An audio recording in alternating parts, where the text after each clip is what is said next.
All right, welcome. With everything going on in the world, there's this one piece of national security that we just don't talk about enough, and that's civil defense, right here at home.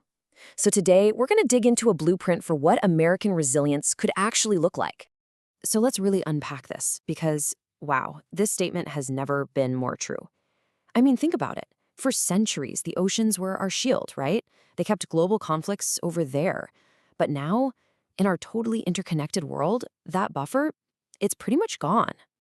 And to really get why this matters so much right now, we've got to look at how the very nature of conflict has changed. It's not just something that happens on some far-off battlefield anymore. See, modern conflicts aren't just fought with tanks and planes. They're about disrupting systems, and that hits us right where we live. We're talking cyber attacks on our power grids, sabotage of critical infrastructure, even widespread disinformation campaigns designed to create chaos. And when supply chains get hit, store shelves can empty out fast. These are real-world impacts that can affect every single one of us. Now, let's be really clear about something. The point of this whole conversation isn't to be an alarmist. It's about being responsible. It's about preparation. This isn't about fear. It's about foresight. And honestly, just acknowledging that these risks exist is the very first step toward building some real security. Okay, so where does the United States stand right now? When you actually look at the situation, you start to see a pretty clear and honestly a pretty concerning gap in our readiness. For decades, America actually had some pretty robust civil defense programs. But after the Cold War ended, that whole focus just kind of faded away. We took apart those structures, and in their place, we left this void that, well, has never really been filled. So you might be thinking, wait, don't we have agencies for this? And that's a great question. But look at how this breaks down. FEMA, they're absolutely essential for disasters, but they're reactive. They come in after the hurricane or the earthquake. The National Guard, they're an operational military force with combat missions. They aren't a civilian support corps. And local emergency management, it's a patchwork. It varies wildly from place to place. The point is, all of these groups are vital, but none of them are designed for this very specific mission, sustained home front resilience. And that right there, that's the core of the problem. It's what's being called the preparedness gap.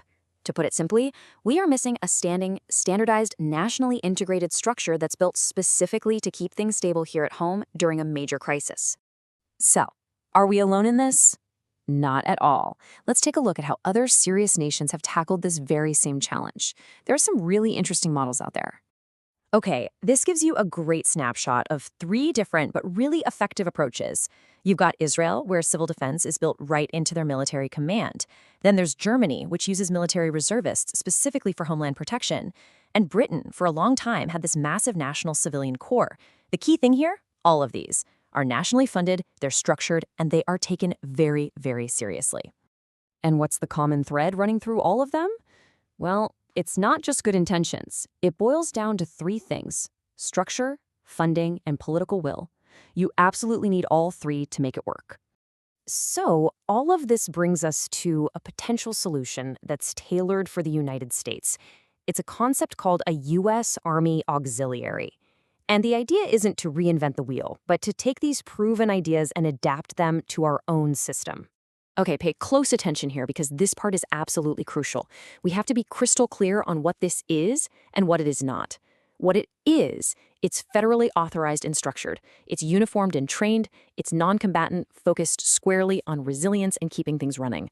Now, what it is not a private militia. It is not law enforcement. It is not a paramilitary group, and it is absolutely not a political organization.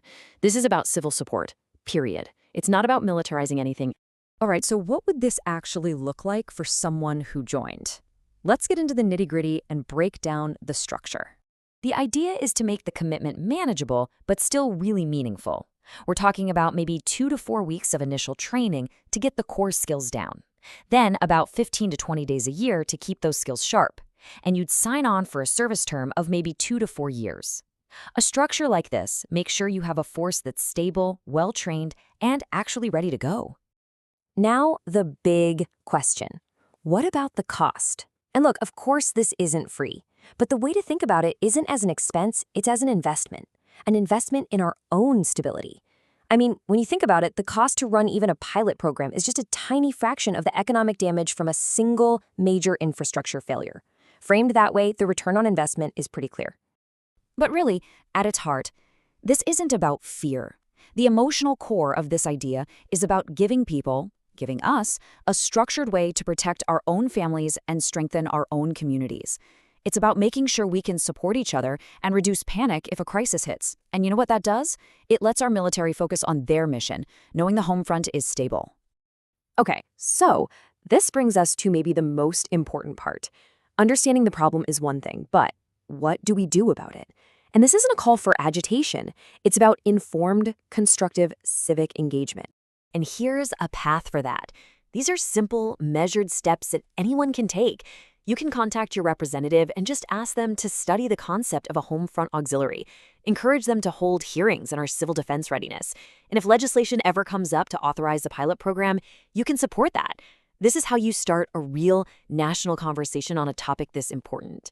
Because ultimately, this is what it all boils down to. Preparation is the foundation of strength.